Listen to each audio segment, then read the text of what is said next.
Di dunia ini, bulan sedang mengalami mutasi yang menyebabkan suhu naik hingga di atas 100 derajat. Permukaannya menjadi sangat panas hingga pembangkit listrik meledak karena suhu tersebut. Kamu tidak bisa berjalan di luar ruangan lebih dari 20 detik tanpa jatuh pingsan, dan aspalnya begitu panas hingga jika kamu menyentuhnya, kamu akan meleleh. Dengan seluruh dunia yang tidak bisa meninggalkan rumah mereka, persediaan makanan menjadi komoditas paling berharga. Protagonis kita bertahan hidup selama 5 tahun bersama pacarnya. Namun, segera setelah persediaannya mulai menipis, dia mengirim seorang pria untuk membunuhnya sebelum semuanya habis. Tapi kini, 5 tahun kembali ke masa lalu sebelum semuanya dimulai, dia memiliki kemampuan untuk menimbun makanan dan sumber daya. Di kehidupan ini, dia akan mengumpulkan 3 miliar sumber daya dan bersumpah untuk menjadi yang paling kejam terhadap semua orang. Namun saat ini, protagonis kita berada di dalam bus di mana orang-orang sedang mendiskusikan bagaimana Gunung Fuji mengalami gempa bumi yang menewaskan puluhan orang dan sekarang kota mereka juga sedang dievakuasi. Gadis berbaju pink ketat itu mengatakan mereka harus pergi dengan sangat cepat sehingga dia bahkan tidak sempat membeli persediaan. Pria di sampingnya mengatakan semua persediaan dari kota-kota sekitar menghilang secara misterius dan pria lain yang berkepala botak mengatakan hal yang sama terjadi di Danau Donan di kota Siangen dan juga di gudang dahunan. Gadis itu ketakutan, mengatakan semua ini pasti bernilai miliaran. Saat itulah protagonis kita dari belakang semua orang mengatakan sebenarnya nilainya triliunan. Dan hilangnya begitu banyak persediaan ditambah semua bencana alam ini menunjukkan bahwa ada sesuatu yang sedang terjadi. Ada baiknya untuk waspada. Gadis itu bertanya apakah ini akhir dunia. Sementara pria berbaju hijau mengatakan dia bersemangat dan tidak sabar menunggu orang-orang diperlakukan secara setara. Namun, protagonis kita berpikir bahwa ketidaksetaraan hanya akan meningkat bahkan di akhir dunia. Tidak pernah ada hari di mana hidup itu adil. Bagaimanapun, dia secara pribadi mengalaminya di kehidupan masa lalunya. Dia hanyalah seorang kurir biasa. Sampai tiba-tiba kiamat dimulai dan gelombang panas menghantam seluruh bumi. Lempeng tektonik bergerak dan makhluk-makhluk yang tersembunyi di inti bumi muncul ke permukaan. Seluruh dunia berubah dalam semalam. Dan di dunia baru ini, ada tatanan baru dalam masyarakat dengan kelangkaan ekstrim. Bahkan persediaan sederhana seperti mie instan bernilai jutaan dan satu sosis cukup untuk membeli bantuan apapun di dunia itu. Semua orang menyerah pada kenormalan. Dan kini setelah semua yang terjadi dalam hidupnya, dia terlahir kembali sebulan sebelum semuanya dimulai. Gadis berbaju pink itu menempel padanya dan mengatakan dia agak takut. Bisakah dia menenangkannya? Tapi dia pergi begitu saja, mengatakan ada hal-hal yang lebih penting untuk dilakukan, meninggalkannya dalam kebingungan. Di luar bus, dia bertanya-tanya, di saat kiamat, apa yang lebih penting? Jelas, persediaan dan sumber daya. Di kehidupan masa lalunya, dia menghabiskan seluruh waktunya untuk mencarinya. Tetapi kali ini dia akan bersiap lebih awal. Dia bekerja di Walmart ini, dan saat ini sang bos mengatakan gajinya akan dipotong. Dia bilang tidak apa-apa dan meminta maaf, mengingat bahwa pada kiamat pertama ketika semuanya dimulai, bos tempat ini mengambil semua persediaan dan kabur. Jadi sekarang, sebagai kompensasi, dia akan mengambilnya untuk dirinya sendiri. Dia kemudian membuka gudang dan sistem mulai mendeteksi semua persediaan di dekatnya dan mengirimkannya ke ruang spasial miliknya, sebuah area luas dengan dimensi lebih dari 10.000 meter. Dengan kemampuan ini, dia telah mencuri bahkan air dari danau dan mengambil semua persediaan dari kota-kota yang akan hancur. Lagi pula, jika mie instan bernilai begitu banyak, bayangkan makanan asli. Bagian terbaiknya adalah waktu di sana membeku, yang berarti makanan tetap sempurna tidak peduli berapa lama disimpan di sana. Akhirnya dia akan memiliki sesuatu untuk dimakan. Sistem menunjukkan berapa banyak sumber daya yang diperoleh dalam aktivasi ini, dan dia merasa bahwa setelah mengambil begitu banyak, dia akhirnya siap. Saat ini, 3 orang rekan kerja memasuki gudang yang benar-benar kosong dan bertanya apa yang terjadi. Protagonis kita mengungkapkan bahwa dia mengambil semuanya, dan sang bos mengatakan dia tidak tahu bagaimana dia melakukannya tetapi memerintahkan 2 orang lainnya untuk menangkapnya. Namun saat mereka mendekat, dia mundur selangkah dan menghilang secara misterius ke udara tipis. Mereka berdiri di sana dengan bingung, bertanya-tanya kemana dia menghilang, sementara dia muncul kembali di luar. Ini adalah kemampuan keduanya, lompatan spasial. Menggunakan kekuatan spasialnya, dia bisa berteleportasi hingga 3 meter. Dengan ini, dia bisa mengumpulkan persediaan dengan jauh lebih mudah dan melarikan diri tanpa repot. Dia melemparkan seragamnya ke udara, menyatakan koleksi selesai. Kemudian dia menerima pesan di ponselnya dari pihak berwenang yang memperingatkan bahwa bumi sedang mengalami pergerakan aneh dan semua orang harus berhati-hati karena bencana bisa saja terjadi, tetapi tidak perlu panik. Protagonis kita merasa ini aneh karena belum ada yang benar-benar dimulai dan mereka sudah mengatakan ini. Apakah artinya mereka entah bagaimana mengetahui masa depan? Saat itu, dia menerima telepon dari pacarnya, Jang Shokin. Dia menghela napas dan menjawab, dan dia memarahinya, bertanya bagaimana dia berani menjual rumah mereka. Apakah dia pikir dia akan tetap bersamanya jika dia menjual rumah itu? Dia harus lebih bertanggung jawab sebagai pria karena, meskipun dia tidak menginginkan rumah itu, dia tetaplah seorang wanita. Dan jika dia ingin membuktikan kepadanya bahwa dia adalah pria sejati, dia harus menyerahkan rumah itu agar dia merasa aman. Suchan, protagonis kita, bertanya apakah dia punya hal lain untuk dikatakan. Dia berkata, sikap macam apa ini? Jika dia menyerahkan rumah itu, dia akan memberinya satu kesempatan lagi. Transfer saja dokumennya kepadanya. Tapi jika dia tidak melakukan itu, jangan harap bisa menikahinya. Tapi Suchan menutup telepon tanpa mengatakan apapun. Dia ingat bahwa dalam 5 tahun terakhir kiamat, kiamat, dia pergi keluar setiap hari untuk berburu persediaan demi memberinya makan dan bahkan membawanya ke salah satu zona aman. Jika bukan karenanya, dia pasti sudah mati kelaparan dalam beberapa hari pertama. Namun tetap saja,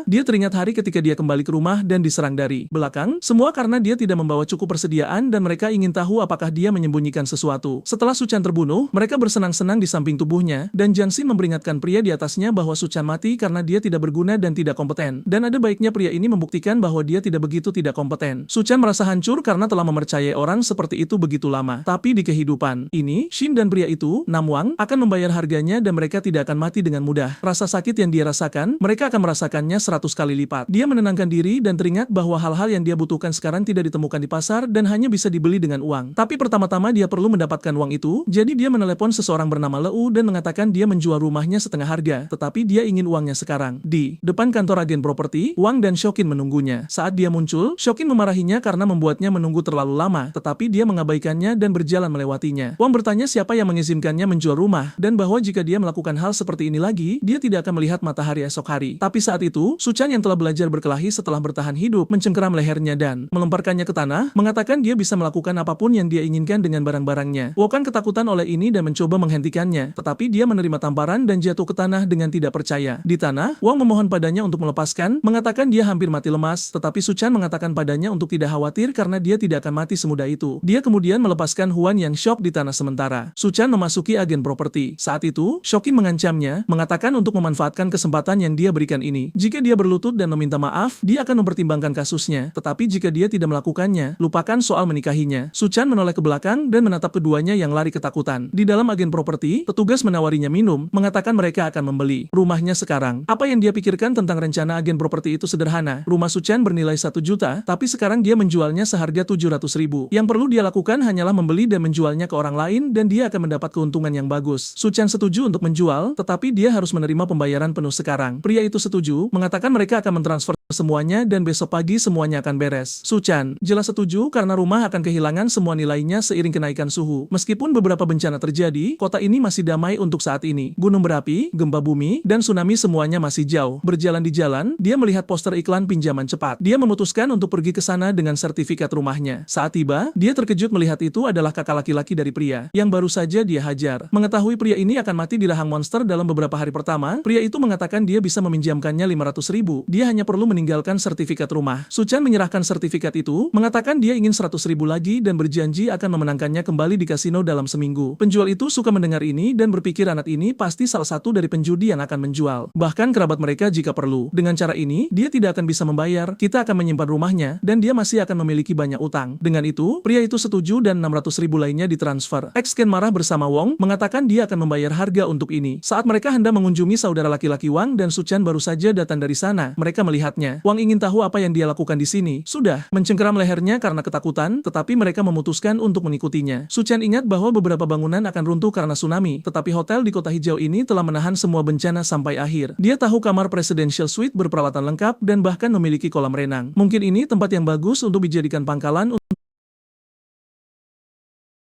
memiliki makanan untuk waktu yang lama. Dia kemudian disambut oleh petugas Luxinu yang bertanya apa yang bisa dia lakukan untuknya. Su Chan mengatakan dia ingin 1000 meja untuk perjamuan. Mengejutkannya, dia menawarkan beberapa pilihan meja, berpikir anak ini pasti putra dari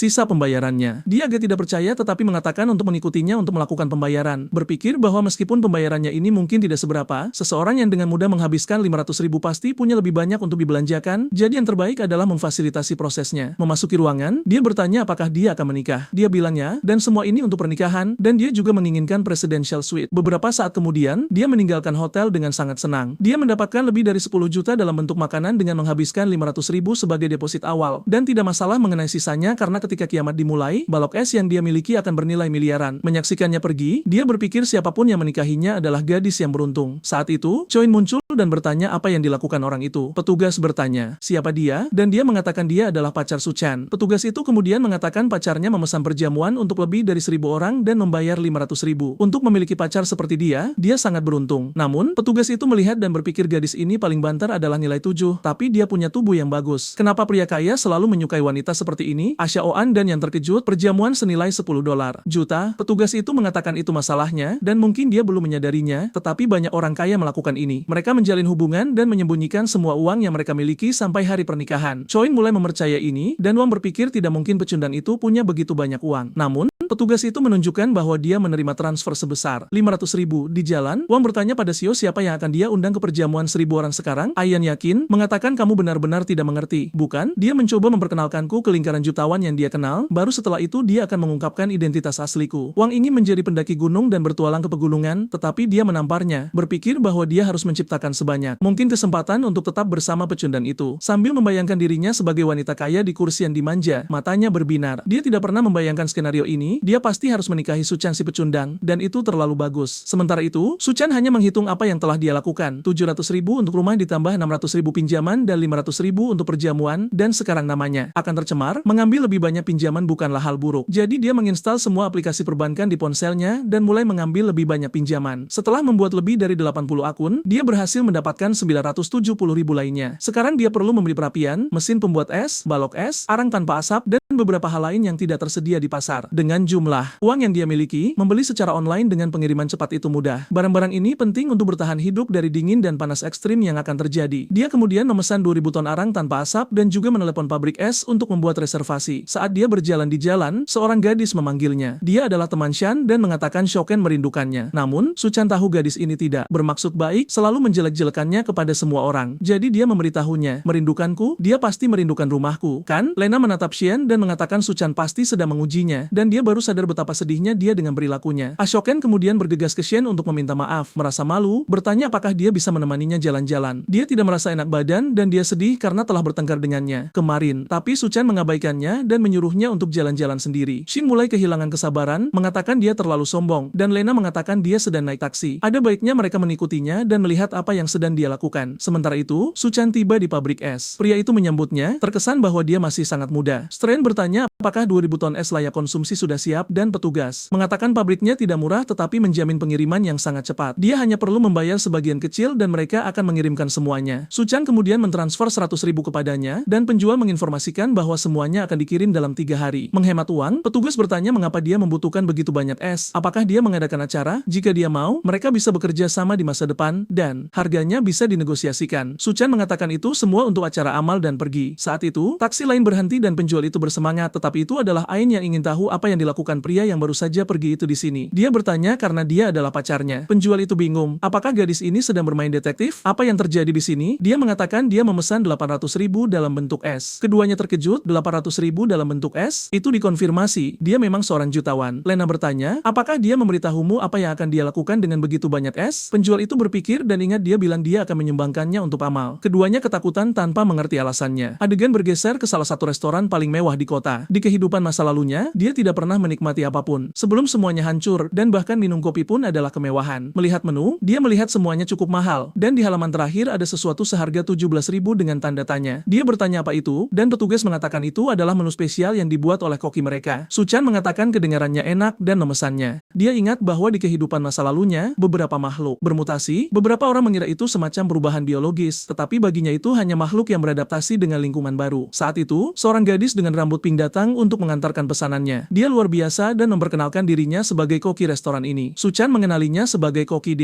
Saat kiamat, dia dikenal sebagai koki neraka. Dia memiliki semacam kemampuan kuliner magis yang mengubah mayat menjadi sesuatu yang bisa dimakan, dan di dunia yang langka, tidak ada yang bisa menahan godaan. Namun, hidangan yang dibuat dengan makhluk bermutasi selalu berakhir membunuh orang. Melihat ekspresinya, dia bertanya-tanya, apakah dia pikir gadis cantik seperti saya akan meracuni makanannya? Dan kemudian dia memberitahunya bahwa hidangan yang dia sajikan disebut Tufacet Life. Itu adalah hidangan daging dengan persiapan berbeda di setiap sisi. Suchan mencobanya dan mengatakan itu benar-benar sepadan dengan $17.000 sambil berpikir akan sangat indah jika memiliki dia di rumah untuk memasak. Di luar, Lena mengatakan dia mendengar drum payudara ini sangat mahal, dan Shoken mengatakan dia tidak sabar untuk menjadi istri kaya. Jadi Suchan memutuskan untuk pergi ke salah satu bar paling mahal di kota karena tidak lama lagi. Itu tidak akan mungkin. Begitu dia duduk, sekelompok gadis mengelilinginya, bertanya apa yang ingin dia minum. Dia mulai minum dengan mereka, dan ketika dia melihat ke samping, ada seorang gadis duduk di sana. Temannya mengatakan dia dikhianati oleh pacarnya dan datang ke sini untuk bersenang-senang. Gadis itu mengatakan pacarnya bahkan tidak tidur dengannya dan berselingkuh dengan wanita tua. Mengapa semua pria bertindak seperti itu? Suchan mengatakan itu karena naluri reproduksi pria sudah tertanam dalam DNA dan pikiran mereka. Tiba-tiba dia menghabiskan minumannya dan bertanya apakah dia lajang. Dia bingung, tetapi dia mendekat dan bertanya apakah dia tertarik. Saat itu, Shohin dan Lena memasuki bar untuk mencarinya, dan di meja di sudut mereka melihatnya bersama ketiga gadis itu. Suchan memberitahunya mereka bisa pergi ke kamar, dan dia tanpa setuju, jadi keduanya bergegas pergi. Tampaknya hasrat di antara mereka kuat. Kaoan dan Lena berteriak padanya untuk berhenti, tetapi keduanya berlari ke kamar, masuk, dan menutup pintu. Dia meminta maaf padanya karena kedua orang itu, dan gadis itu dengan malu-malu mengatakan ini adalah pertama kalinya. Suchan merasa canggung dan menyentil dahinya, mengatakan dia pasti mabuk melakukan hal seperti itu. Dia menyuruhnya untuk tidak keluar rumah untuk beberapa hari ke depan dan untuk menimbun makanan. Dia bilang dia mengerti, dan kemudian dia mengatakan gadis seperti dia seharusnya tidak berada di tempat seperti ini. Dengan itu, dia menutup pintu dan pergi sambil berpikir itu memalukan, tapi dia tidak akan bisa memanfaatkan kesempatan ini. Ketika dia meninggalkan ruangan, Shan dan Lena menendang semua pintu, tetapi dia dengan mudah pergi. Keesokan harinya, dia menerima semua truk pengiriman dari es dan arang hingga perjamuan. Wen bingung di kerumunan, bertanya-tanya mengapa Hu Chen menyewa gudang sebesar itu hanya untuk menerima begitu banyak barang, dan sekarang bahkan Shaen mulai bingung bertanya-tanya apa yang dia lakukan. Saat itu, Lena menunjukkan bahwa perjamuan dari Hotel Green City telah tiba. Mereka sedang membentangkan karpet dan menata semua meja dengan indah. Mungkinkah tiba-tiba sekelompok orang akan tiba, dan dia akan menyatakan cintanya padanya dan melamar? Shaen sekarang sombong, mengatakan bahwa bahkan jika dia melamar, dia masih akan mempertimbangkan kasusnya. Mereka bilang mereka perlu melihat ketulusannya dan memutuskan untuk pergi berbicara dengannya. Dia kemudian pergi ke Suchan dan bertanya mengapa dia membeli begitu banyak barang, dan Suchan mengatakan dia akan menjelaskan nanti. Tapi bisakah dia membantunya mengatur semuanya? Shoin, ketakutan, berpikir dia bajingan karena menyuruh gadis yang akan segera menjadi kaya melakukan pekerjaan seberat itu. Lena mengatakan itu pasti semacam ujian untuk melihat apakah dia memenuhi syarat untuk menjadi gadis kaya, dan pada saat itu Kokin mengubah sikapnya dan mengatakan dia bukan tipe wanita lemah seperti itu. Dia tahu cara menjadi lembut tetapi juga tahu cara bekerja, dan mulai membawa kotak-kotak itu, tetapi dia mati kemarahan, mengatakan bahwa ketika dia menjadi wanita kaya, Suchan akan membayar. Saat itu, Lena datang untuk mencoba merayunya, mengatakan dia akan membantu membawa kotak-kotak itu. Dalam benaknya, dia yakin seseorang sekaya dia tidak akan punya hanya satu wanita, kan? Selama dia menunjukkan sedikit apa yang dia tawarkan, dia mungkin setidaknya bisa menikmati sedikit. Sementara itu, Suchan berpikir dia tidak bisa kehilangan tenaga kerja gratis seperti ini. Lagi pula, dengan begitu banyak es dan meja yang harus disiapkan, mereka akan butuh bantuan. Waktu berlalu, dan mereka akhirnya menyelesaikan semuanya. Kes Auken meneteskan keringat dan kakinya gemetar. Dia mengatakan dia telah membawa barang sejak pagi sampai sekarang. Segera setelah dia menjadi istrinya, dia akan memastikan untuk mengambil semua uangnya. Lena yang berbaring di tanah juga selesai, mengatakan bahwa pria itu benar-benar membuat mereka membawa kotak es berat. Itu, Shokan mengatakan cukup dengan ujian ini, dia harus segera melamarnya dan memulai pesta atau para tamu akan tiba. Lena mengatakan dia perlu bergegas karena makanannya mulai dingin. Sementara itu, Suchan memberikan sejumlah uang tambahan kepada semua pengantar barang yang berterima kasih dari lubuk hati mereka. Saat itu, Shokin datang dan bertanya, Suen, bukankah kamu punya sesuatu untuk dikatakan padaku? Suan mengatakan ya, dia berterima kasih atas bantuannya, tapi sayangnya tidak ada bayaran untuk mereka, jadi mereka bisa pergi sekarang. Shoken terkejut dan menyuruhnya berhenti bercanda. Para tamu sudah tiba, belum lagi ada 1000 meja. Kenapa dia tidak mengungkapkan saja bahwa dia ingin menikahinya agar mereka bisa hidup enak? Suchan menoleh ke belakang dan mengatakan itu tidak mungkin baginya. Lagi pula, dia sudah menjual rumah dan mengumpulkan banyak utang. Mereka pasti ingin menikahinya. Lena mengatakan itu tidak masuk akal. Bagaimana seseorang tanpa uang bisa membeli begitu banyak es? Suchan mengatakan dia hanya melakukan semua ini untuk membantu bosnya yang sangat kaya yang ingin melakukan proyek amal. Chun kehilangan kesabarannya dan menyerangnya, mengatakan dia telah membohonginya selama ini. Dia mengatakan dia tidak berbohong tentang apapun. Sementara dia jatuh ke tanah dengan tatapan mengerikan, mengatakan dia hanyalah pecundang miskin yang bisa melupakan soal menikahinya. Suchan mengatakan dia tidak tertarik sama sekali, dan dia dengan marah pergi, mengatakan dia bajingan dan akan menyesalinya. Ketika mereka berdua pergi, dia berpikir mereka akan menyesalinya begitu kiamat dimulai. Dia kemudian menutup pintu gudang untuk mulai menyimpan semuanya di ruangannya. Dengan itu, semua persiapan akhirnya selesai. Kembali ke hotel bersama Wei Tuhai, pria yang meminjamkan uang padanya, Wain Hoyu menarik Oin ke samping dan menyuruhnya untuk tidak memperhatikan pecundang Suchan lagi. Dia harus tetap bersamanya sepanjang waktu. Bagaimanapun, dia menggertakkan gigi, mengatakan dia menantikan penampilannya malam ini, dan Wei mengatakan padanya untuk tidak khawatir, dia akan meminta saudaranya bersembunyi untuk menangani orang itu untuknya. Trokan berpikir bahwa Wang sebenarnya tidak terlalu buruk. Lagi pula, dia memiliki saudara laki-laki yang berpengaruh, dia jelas lebih baik daripada pecundang itu. Baru saja, Suchan mengatakan dia benar-benar melemparkan dirinya pada siapa saja. Dia terkejut dan bertanya apa yang dia lakukan di sana. Wei Wong menunjuk arahnya dan memberitahu saudaranya bahwa pria inilah yang memukulnya. Dahai menjelaskan bahwa dia tidak berharap itu adalah pria ini di sini, dan Wang bertanya apakah dia tahu pria itu. Dahai menjelaskan bahwa anak ini meminjam 600.000 darinya dan harus membayarnya kembali besok. Wei mengatakan itu sempurna, mereka bisa menyelesaikan kedua hal ini. Wah Aoyan sekarang dengan senang hati mengatakan dia benar-benar menyingkirkan pecundang, terutama seseorang yang berhutang uang pada saudara laki-laki De. Suci mengatakan benar-benar tidak mungkin untuk menikmati makanan enak di tempat itu, dan Dahai mengingatkannya bahwa tanggal pembayaran adalah besok. Mengapa dia ada di sini di hotelnya bertingkah seolah semuanya baik-baik saja? Wang berteriak pada saudaranya untuk tidak berbicara dengan orang ini karena dia memukulnya. Sinu kemudian muncul dan bertanya apa yang sedang terjadi dan apakah mereka bisa menyelesaikannya. Dia mengatakan jika dia memaksa anak itu untuk berlutut dan meminta maaf, mereka bisa membiarkannya hari ini. Dia kemudian bertanya pada Suchan apa yang sedang terjadi. Dia mengatakan itu hanya beberapa hama mengganggunya. Dia kemudian memukul meja dan berkata dia hanya bersikap tenang karena pembayarannya jatuh tempo besok. Tapi dari kejauhan seorang pria dengan jenggot kambing bertanya apa yang sedang terjadi dan siapa yang membiarkannya membuat masalah di sini. Suchan dan Dai mengenali pria ini sebagai Gao Qiang. Dai mulai meminta maaf, bertanya apa yang dia lakukan di sini. Gao Qiang mengatakan dia memiliki urusan penting untuk didiskusikan di sini hari ini dan bukan tempat baginya untuk membuat kekacauan. Dia tahu orang ini adalah seorang pengusaha namun terlibat dalam berbagai aktivitas dunia bawah dan dia memiliki banyak anak buah, jadi sangat tidak baik untuk menentangnya, dan dengan itu dia meminta maaf serta mengatakan akan kembali lagi nanti. Suchan mengenali orang ini sebagai si penghancur tengkorak dan di masa kiamat, orang ini menjadi salah satu kekuatan paling kuat bahkan memiliki bos neraka yang bekerja untuknya. Suchan ingat bahwa hotel ini adalah salah satu tempat pertama di mana beberapa orang dengan kekuatan muncul dan mungkin dia menjadi begitu kuat karena sesuatu yang akan terjadi di sini. Gao Qiang menatapnya sementara Suchan berpikir peluang apapun yang muncul di hotel ini, dia akan mengambilnya. Beberapa saat kemudian, Gao Qiang membawa Duan untuk menemui seseorang bernama Tuan San dan dia bertanya apa yang ingin dibicarakan orang ini dengannya. Tuan San berkata dia sangat menantikan pertemuan dengan Nona Duan yang luar biasa dan kemudian menyajikan minuman untuknya. Duan menyadari ada yang salah dengan gelas itu yang jelas berisi semacam obat. Sementara Suchan ingat di kehidupan masa lalunya dia bersembunyi di ruang bawah tanah bersama Xiao Kang dan nyaris tidak selamat. Dia tidak pernah menyangka bahwa di kehidupan ini dia akan menendangnya dan dia masih akan mengikutinya ke sini. Tapi ini adalah kesempatan sempurna untuk membalas dendam. Melihat ke kolam di mana dua bersaudara itu akan menyegarkan diri, mengatakan bahwa malam ini anehnya panas tapi itu sepadan karena gadis-gadis akan datang memakai bikini. Mereka kemudian muncul dan menatap bulan, mengatakan cahayanya anehnya terang, bersinar setelah matahari di siang hari. Pada saat itu, Wang menyatakan cintanya padanya sementara Suchan di dalam kamar mengatakan cinta mereka benar-benar akan meledak. Dengan bersulang ke arah bulan, dia menyambut datangnya kiamat. Bulan kemudian mulai bergetar dan memancarkan aura merah. Semua orang di luar merasakan sesuatu yang aneh dan kulit mereka mulai terbakar. Mereka semua mulai berlari kembali ke hotel, mengatakan ada yang salah, mengapa sinar bulan begitu membakar? Di dalam hotel, orang-orang bingung, ini malam hari tapi sangat terang. Pada saat itu, mereka bertiga berlari dan semua orang ketakutan. Kulit mereka sudah memerah. Mereka putus asa mencari tempat untuk mendinginkan diri. Mereka kemudian melihat sebuah akuarium, berlari ke arahnya, menjatuhkannya, dan melompat masuk untuk meredakan rasa sakit. Staf hotel bertanya apa yang terjadi dan di mana saudara Dai. Pada saat itu, Wang ingat saudaranya yang muncul di pintu dengan kulit yang sudah hangus terbakar. Di dalam ruangan, Tuan San bertanya kepada Duan mengapa dia tidak minum dan Gao Qiang mengatakan mereka telah menyiapkan perjamuan jadi mengapa mereka tidak pergi ke sana sekarang. Namun Tuan San memberitahunya bahwa di kota ini tidak ada yang bisa menolak meminum anggur yang dia tuangkan ke dalam gelas. Duan marah, berpikir Gao Qiang telah menjebaknya. Dia begitu berambisi menaikkan status sosialnya sehingga dia menyerahkannya kepada Tuan San ini. Dia sangat mengenal San De Biao ini. Dia adalah pria yang tak terkalahkan di kota Xiangwu, telah mencelakai banyak wanita, dan hari ini dia menjadi targetnya. Dia sangat yakin ada yang salah dengan anggur ini jadi dia tidak bisa meminumnya. Tapi apa yang akan dia lakukan? Tepat pada saat itu, bulan mulai membakar mereka bertiga dan mereka menutup tirai. Bertanya-tanya apa yang terjadi. Tuan San berkata sebaiknya mereka turun untuk mengerti keadaan dengan lebih baik dan Duan merasa lega bisa keluar dari situasi itu. Di lobi, manajer Sin mencoba menenangkan semua orang, mengatakan bahwa tim penyelamat pasti akan datang. Gao Qiang bertanya kepada salah satu anak buahnya apa yang terjadi. Dia menjelaskan bahwa tiba-tiba bulan bersinar merah dan suhu di luar naik lebih dari 70 derajat. Dalam berita mereka mengatakan bahwa banyak orang telah terluka dan terbakar. Tuan San menelepon menteri dan meminta mereka mengirim seseorang untuk menjemputnya. Namun beberapa saat kemudian, dia memberitahu Gao Qiang bahwa sayangnya sepertinya mereka mengalami beberapa masalah dan tidak akan bisa datang. Sementara itu, dia dalam kesakitan dengan seluruh kulitnya terbakar. Orang-orang mencoba mengoleskan beberapa salep luka bakar tetapi itu tidak cukup. Belum lagi dia perlu dibawa ke rumah sakit. Namun dengan suhu tinggi di luar, itu akan mustahil. Dia berkata dia akan menelepon seorang teman untuk menjemputnya. Temannya menjawab telepon dengan mengatakan itu diantah berantah tapi baiklah, dia akan datang. Begitu dia meninggalkan garasi, dia melihat keadaan terlalu panas dan menjadi bingung. Panasnya begitu menyengat hingga ban pecah dan dia keluar dari mobil, menelepon temannya untuk memberitahu bahwa dia akan terlambat dan melarikan diri. Namun, sol sepatunya meleleh dan dia terpeleset dan jatuh ke tanah. Melihat ke samping, dia melihat orang lain terbaring di sana, sudah menjadi mayat kering. Dia ketakutan dan mencoba bangun tanpa menyadari bahwa separuh wajahnya sudah menempel di aspal. Semua orang di hotel terkejut ketika dia berteriak di telepon. Sementara semua ini terjadi, protagonis kita berada di kamarnya dengan suhu yang terkendali. Dia tidur nyenyak di tempat tidur dan pengumuman pemerintah sudah dibuat. Karena panas intens yang dipancarkan oleh bulan, suhu telah naik lebih dari 75